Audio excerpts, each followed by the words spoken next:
Howdy everyone. So you might be noticing that I am, recording it on the phone because I tried to figure out how to do it and didn't really work out for me. So the objectives in this here, let's go back.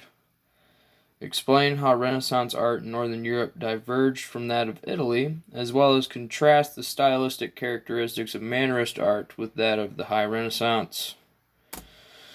Alright, first we're going to start with Northern Europe's divergence from Italy. So, as the early Renaissance was unfolding, Northern Europe began to get a greater appreciation for capturing the activities of life.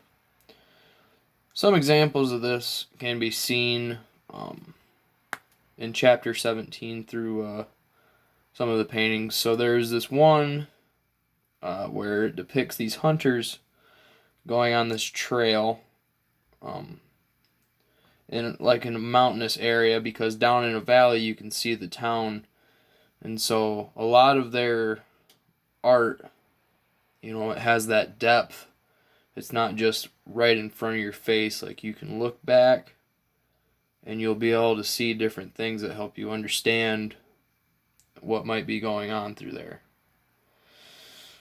There were many different artists through Northern Europe that were using new practices, such as John van Eyck, who would have been in modern-day Belgium.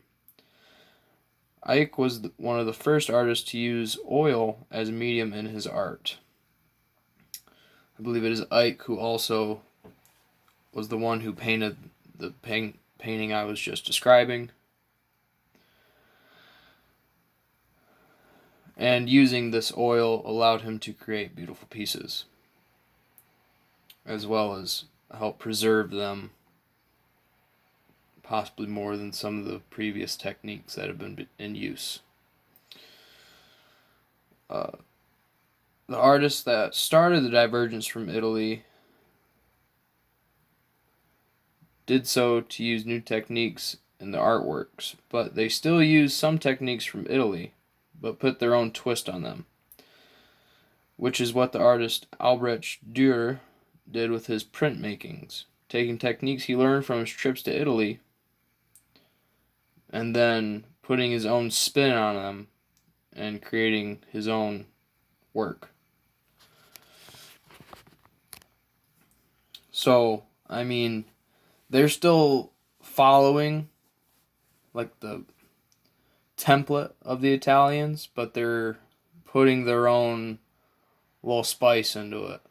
So it's not exactly the same. Like, they're starting to branch out and start to create their own thing, focusing more on the realism and the activities of life.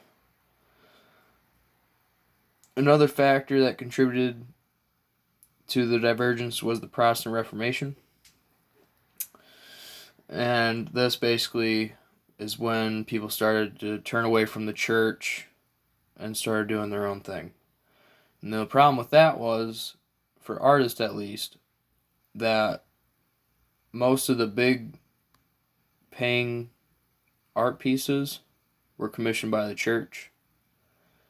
Like, you can look even today in modern times at some of the churches in Europe and you can see the grand scale of what they were commissioned to do. So this hurt some of the artists. But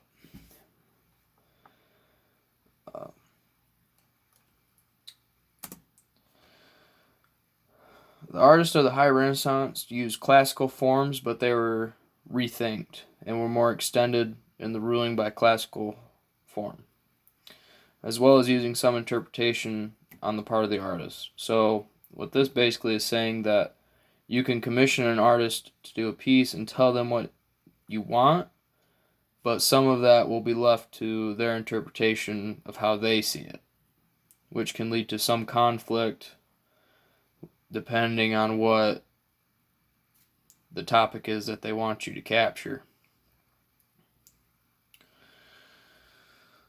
While Mannerists such as Rosso Fiorentino was fully open to interpretation while he was creating. So he could be commissioned for a piece and they could say what they want, and he'll just paint what he thinks it would be.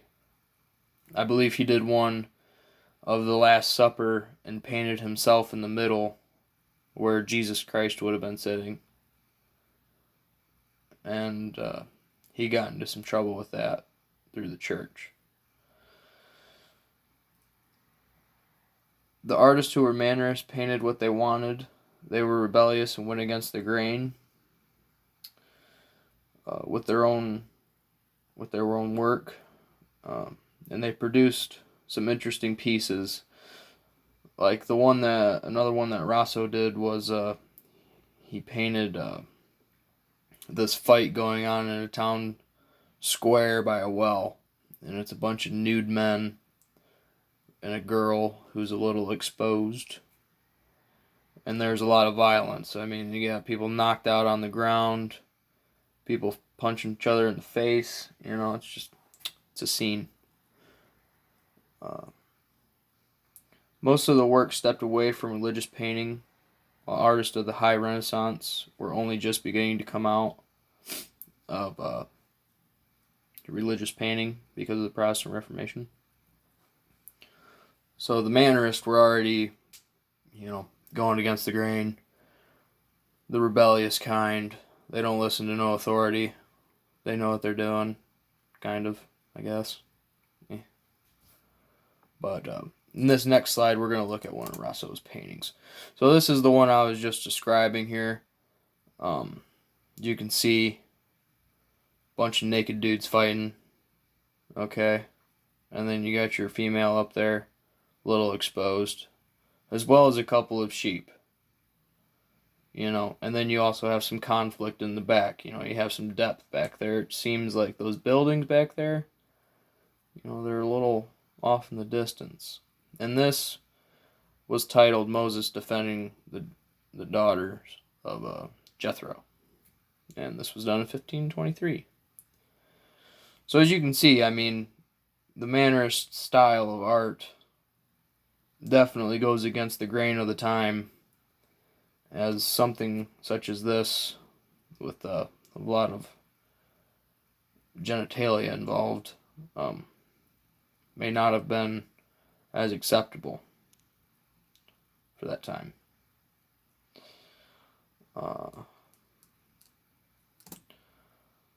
Right here are my resources for the presentation here. And yeah.